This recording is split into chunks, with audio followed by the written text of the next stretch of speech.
And single notes. Here's just the dry guitar. Then you can bring in that harmony with that knob. Now that might not sound that cool, but drop in the compressor and distortion and you have instant Brian May.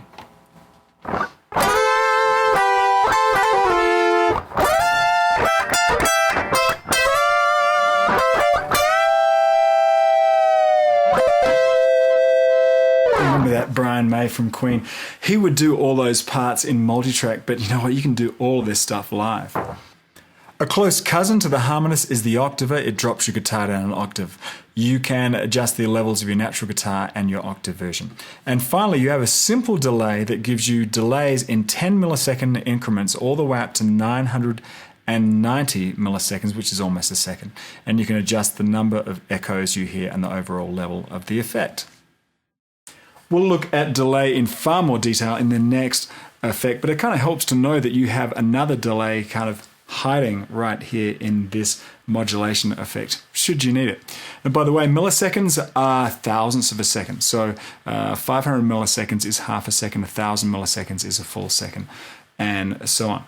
Okay, so let's look at the next module, the dedicated delay effects module. Right, here we have the three ranges of delays. 1 to 99, which you can obviously change with the knob right here. You can go all the way up to 99 milliseconds. But if you want to go longer, then you can select the second range, which goes from 100 milliseconds to 990 milliseconds, which incidentally is exactly the same range as the one over here. Now, if you want to go longer still, then you can select the next one here, and you can take this all the way up to 6 seconds. Now, the knobs here adjust the time of the delay, the length of that delay. The feedback of that delay, if you want just a single delay, just put this all the way to the minimum here. And then you can also set up the overall effect level of this delay with a third knob. If you're wondering how to set delay times to sync up with your song's tempo, you can Google BPM delay calculators. There are some online tools that will give you a precise millisecond setting for, say, a quarter note echoes at 97 BPM. Or you know what, you can just wait until we look at the tap function in just a minute, where you can set it on the fly by tapping your feet. The next one here, or the next few actually, add kind of a different type of delay sound. An older analog delay, just a little bit warmer in tone. A modulated delay, this is kind of interesting.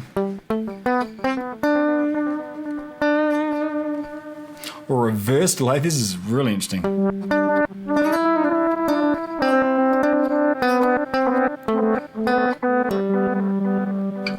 A chorus and delay. The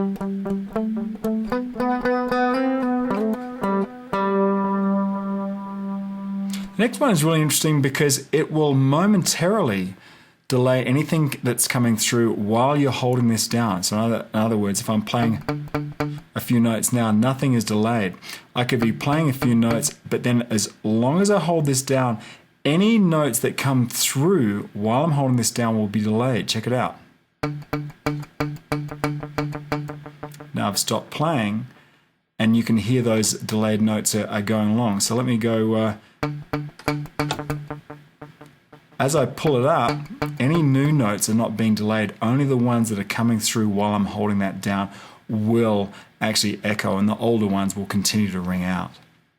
So do you kind of see the difference between the two? On and off will kill the delay effect. Momentary will just kill only new notes coming in. The echoes that were processed while that pedal was being pressed down will play out until that feedback is all done.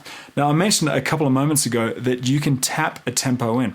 The next setting is really cool if you want your echoes to pulse with the beat, with the tempo of your song. With this set to tap, then you can either set the echoes to fall exactly on dotted eighth notes or on quarter notes. You have two different options right here. Let's put it on quarter notes here. And then you just simply hit the pedal in time with the music, and then the echoes will fall right on that beat, and you have a visual representation of the tempo right now. So let's imagine I was doing a song that went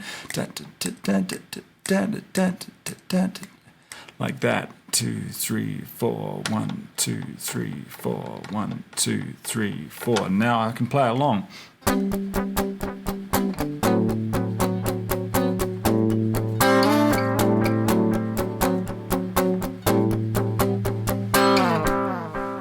so you can always play exactly right in the pocket without having to worry about how many milliseconds that is, and do a delayed BPM calculation, all that kind of stuff. Now, the last effect in this module is the phrase loop, and it's really cool. We can record sound on sound for up to 38 seconds. So maybe one pass we might do backing chords and then add a lead, then maybe a harmony, all the time looping around and around. I actually recently saw a street performer on an ME-70 in the middle of Sydney Harbour while I was down there recently. It was really cool to see. I'm not as good as he was, but let's see an example of how we can use this phrase looper.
Pretty cool, huh? I really love messing around with the phrase loop function. It's really a neat way of kind of bringing up, just making up some new ideas.